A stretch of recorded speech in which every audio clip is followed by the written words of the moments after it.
Our Singapore Grand Prix F1 driver ratings. So, let's get into it then, shall we? And begin with Logan Sargent. Logie Bear, Logie Sarge. Oh dear. Started 18th, finished 14th, which on paper, you think, well, you know, rookie round Singapore. But unfortunately, this man hit the wall.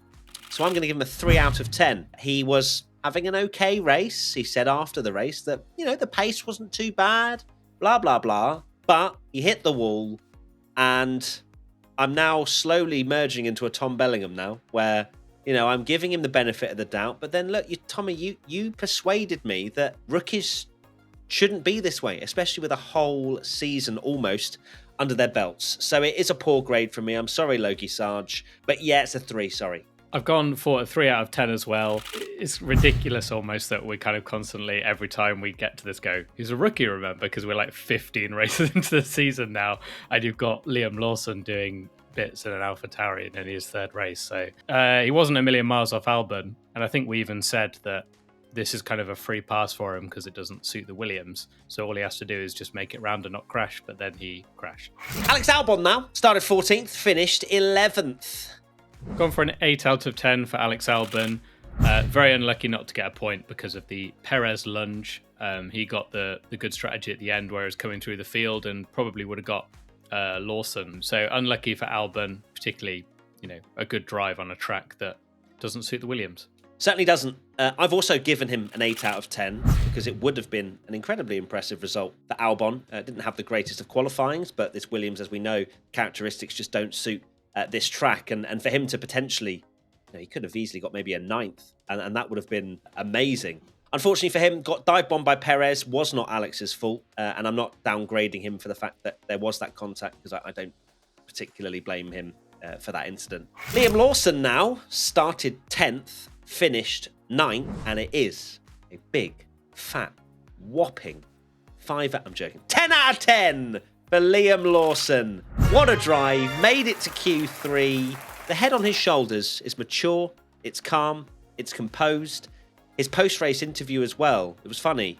Rather than him being like, oh my God, I got points, he was like, yeah, I need to figure out what's going on at the start. I lost a couple of positions there, and I've done that in the last few Grand Prix.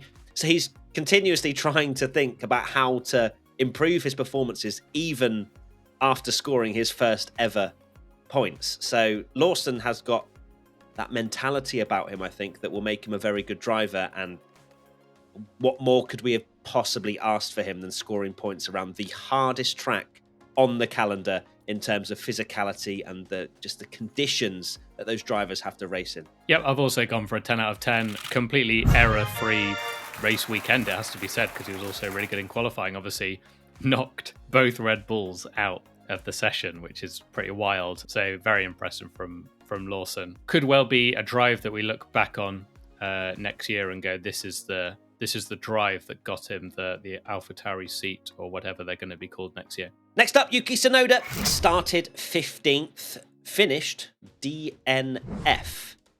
Yeah, it's gone for a 5 out of 10 for Yuki Tsunoda.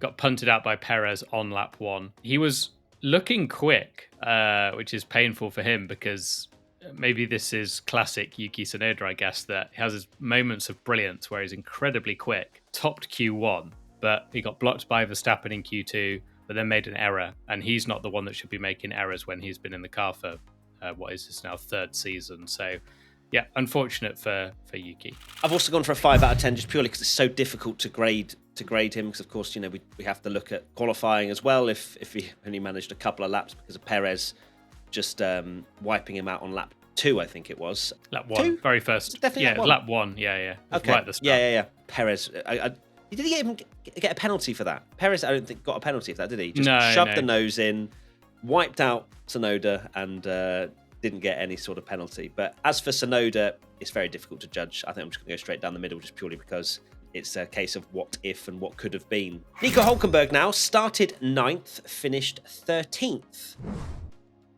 This is a difficult one because I feel like this is one of the drivers where just got screwed over by the safety car a little bit. I'm going to go for a 6 out of 10 for Nico Hülkenberg. Obviously made Q3, which is an impressive feat, but was actually outperformed by Magnussen this weekend. And then he was just on old hards and was a sitting duck. It's still a good performance, I think. It's just Haas are very, very hard to get any kind of result out of in a race. They sure are. Yeah, I've gone for a 6 out of 10 as well. It wasn't a terrible weekend for him by any stretch. Slower than Magnussen, which I guess is a surprise in qualifying based on how this year's gone, but he was the unfortunate one that had to double step behind Magnussen. Unlucky for Hulkenberg, could have easily been a point, but alas, it's a 13th place, which is actually not that bad for Haas, because I thought they'd plummet further from their grid spot. Well, not that bad, but we had 4 people not make it to the finish line. True. So that kind of glorifies them a little bit. Kevin Magnussen now started 6th, finished 10th. I've gone for an 8 out of 10 for Kevin Magnussen. Very good quali. Made a mistake. I'm now thinking because he made a mistake in PS7. Gonna say, he got a point though in a Haas and qualified 6th. So yeah, he is getting an 8 because it's very difficult to get a point in a Haas. Of course, he was very fortunate that the VSC gamble worked for him, that he was the one that could go ham at the end. I'm going to go with a 7 out of 10. I was going to give him an 8 out of 10, and then I just remembered how costly that mistake was, and he was bailed out a little bit by the VSC. I mean, he lost 4, 5 positions with that one mistake. He then just had no pace, no grip. But no, it's still good performance still to get that point. He wouldn't have got a point had it not been obviously for George Russell's crash on the last lap. The VSC gamble worked. It was clearly something that I'm sure a lot of teams will look back on and go, we should have done that as well if they didn't. But yeah, Lance Stroll now. Would have started last, but didn't because he didn't start. It's a 0 out of 10 for Lance Stroll this weekend because he was on a horrendous lap. Still managed to crash. Really glad that he walked away from it. But of course, that crash led for him to be obviously quite sore and demolish the car. What more can we judge from him than crashing in qualifying from a horrendous lap that wouldn't have made him out of Q1 anyway? So it's going to be a 0. Yeah, it's got to be a 0. What more is there to say? Just didn't even start the race because of an error. So shocking. Did you see the glitch on the F1 app where it just said Alonso was Aston Martin in the constructor standings? Yeah. Everyone else had 2 drivers, and it just said Alonso for Aston Martin, which is not far off. Kind of true. Fernando Alonso now started 7th, finished 15th. Gone for a 3 out of 10 for Fernando Alonso. It was a shocking race for him. He didn't deliver in quali, I think. The pit lane error was his fault, of course. He had errors in the pits and that tumbled him down the order anyway, but it was a uncharacteristic race from Alonso, easily like the worst race of the season, but probably could argue even maybe since he's come back. So yeah, not great from Fernando. So my grade is going to be, without the slight fanboy of Tom Bellingham thinking Fernando Alonso is the GOAT, I'm going to go with a 2 out of 10 for Fernando. It was a race that you do not expect from him. Very disappointing to say the least. And I think he does deserve this low grade because to make that error into the pit lane and then going off as well on the soft tyres, it was just such an uncharacteristic race from Fernando Alonso that you just don't expect from him. So it's a harsh grade. Sorry, not sorry. Valtteri Bottas now started 16th, finished a DNF. I'm going to give him a 4 out of 10. It wasn't a good race at any point for Valtteri. I was looking through the extended highlights and just looking at the gaps at all times, and he was not anywhere close to even the back of the pack. He didn't seem to be too upset with his race, so I wonder if he was happier than perhaps people watching would have been with him. But yeah, it's a 4 out of 10 for Valtteri in a car that is, I would say, the worst on the grid. Yeah, I've gone for a 5 out of 10 for Valtteri Bottas, straight down the middle.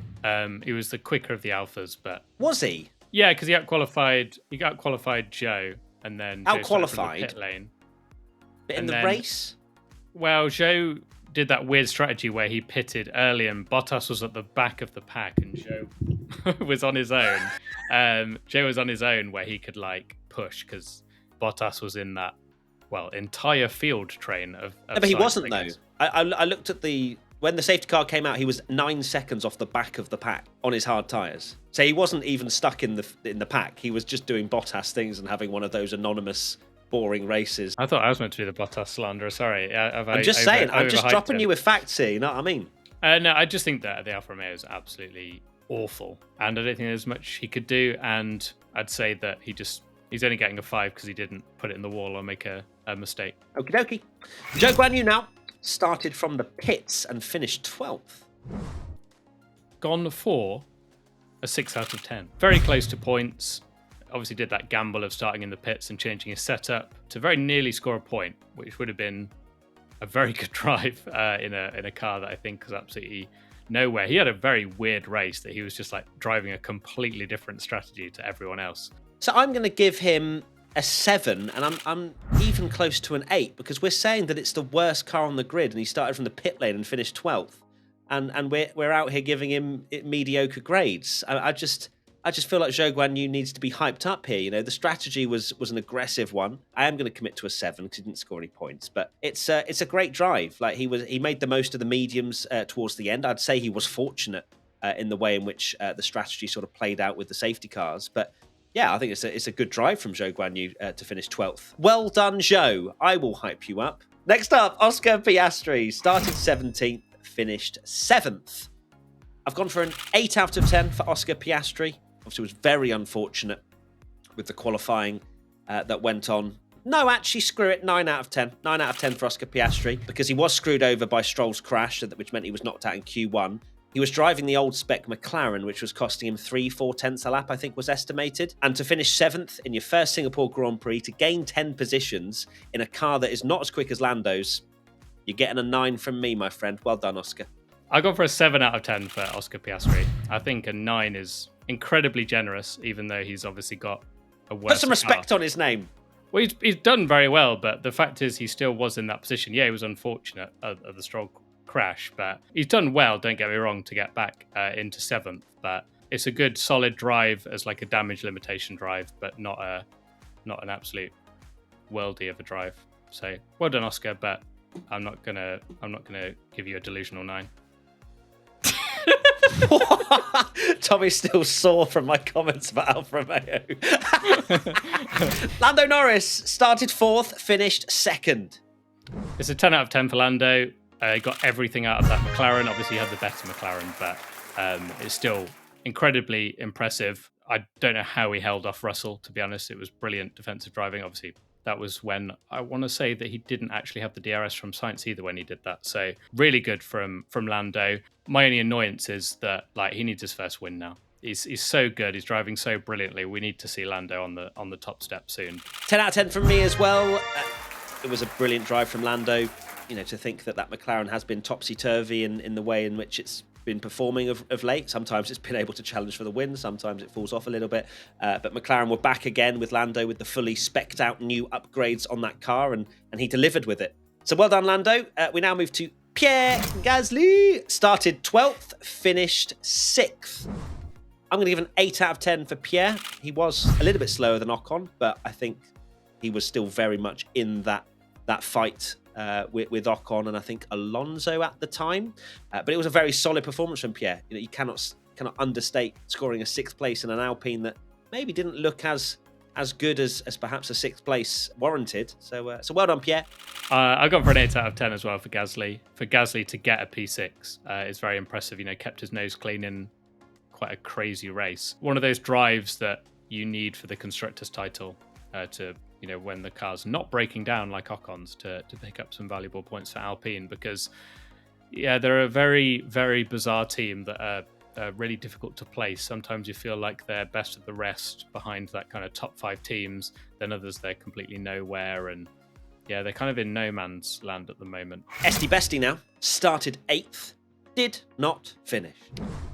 Pain. Gone for a 9 out of 10 for Esti Besti. Very good drive on his birthday. And this is why we're not allowed nice things, because the car broke down. After an amazing move on Alonso, like that was beautiful. It was a brilliant drive from Ocon and deserved better. Completely agree. I've gone for a 9 out of 10 as well for Esteban Ocon. He was looking really good. It was great to see both the Alpines up there, and they looked like they were going to score some really solid points. But unfortunately for Esti Besti, there was, you know, they were speaking about, I think it was Coulthard maybe in the highlights, saying he hit the curb slightly around the final corner, and he thought maybe that was the reason for the gearbox issue. But either way, it was quite upsetting. So you could tell how much that meant to him. And 9 out of 10 for Esteban. Lewis Hamilton now started 5th, finished 3rd. Gone for an 8 out of 10 for Lewis. He lost it all in qualifying. If he'd have been on pole position, I think he even said he should have been on pole position, considering what that car could have done. But instead, he was nearly half a second off. He was incredibly quick at the end of the race, and I firmly believe that if he had been the only one to pit, Hamilton might have won that race. But yeah, it was a very good drive from Lewis. 8 out of 10. Gone for an 8 out of 10 as well, but it can't be a 9 or 10 because I think for the same reasons really, his pace was unbelievable at the end, and I absolutely think that he would have won the race. Mercedes should have won that race with their pace. Hamilton in particular, like you say, lost it in qualifying. To be that far behind Russell in qualifying always put him on the back foot. And then he had a few moments as well in the race. I think he was very fortunate not to get a penalty. I think it was the move on Perez where he went all 4 wheels off. George Russell now started 2nd and was classified in 16th, but crashed on the last lap. I've gone for a 1 out of 10 for George Russell because essentially he's driving a race-winning car that should have won the race and he's not got any points. So I don't think you can give him any more than that because I know it's savage, but that is Formula One. He's driving a car to win that should have won. You could argue that he maybe should have won anyway by passing Lando, and then he's crashed with an error that's his own fault. So 1 out of 10. Jeez, Tommy's not holding his shots back. I have gone for a 4 out of 10 for George Russell because I have a little bit more of a heart and empathy in this particular situation. It's about grades. I think he was very unlucky, actually, with the way in which he crashed because Lando kind of baited him into it just purely from the angle in which you go into that corner, and Lando's right rear clipped that wall. I just feel like 4's more appropriate, and I'm sorry, George Russell, for the way in which you felt after the race, and don't listen to the podcast and Tommy's rating. Carlos Sainz started 1st, finished 1st. It is the biggest 10 out of 10 I think of the season, if that's possible. I know that it's 10s are 10, but on the piece of paper it'll say 10, but there'll be like a golden 10 or something like that. What more can you say about Carlos and what he achieved? It was so impressive. I mean, I've said it. Just the way in which he managed that race and gave Lando DRS in the right areas was the only way he won that race. If he didn't take it into his own hands, Ferrari didn't tell him to do it. Ferrari, in fact, were kind of questioning, Lando's in DRS, my friend. Maybe pick up the pace. That was kind of what the suggestion was with that team radio. But Carlos knew exactly what he was doing. He knew that Lando had to stay in 2nd in order for him to win that race. He also managed those tyres beautifully. Bravo.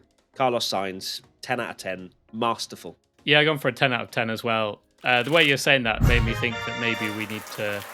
When we do our P1, they get like an 11 out of 10 or something, like an extra point, because I do love drives like this where it's not necessarily about being the fastest, which obviously he had great speed as well, but it was an intelligent win. So good. Yeah, well done, Carlos. Best drive of his career, easily. Superb. The P1 curse has been Uno reversed, and he is using it for good. Charles Leclerc now started 3rd, finished 4th. Gone for, this is very, very difficult. I've gone for a 7 out of 10. It's so difficult to rate Charles in this race because he's not a million miles off Sainz, which is a mad thing to say because you look actually on paper and you go, well, he's 20 seconds behind, he's 4th when Carlos won the race. But it wasn't miles off in quali, and essentially like he played the supporting role. Maybe the slightly lower grade is kind of what you said earlier, where you kind of expect more from him, and maybe it's a surprise that he's the one that's sort of had to be the sacrificial lamb. So 7 out of 10 for Charles.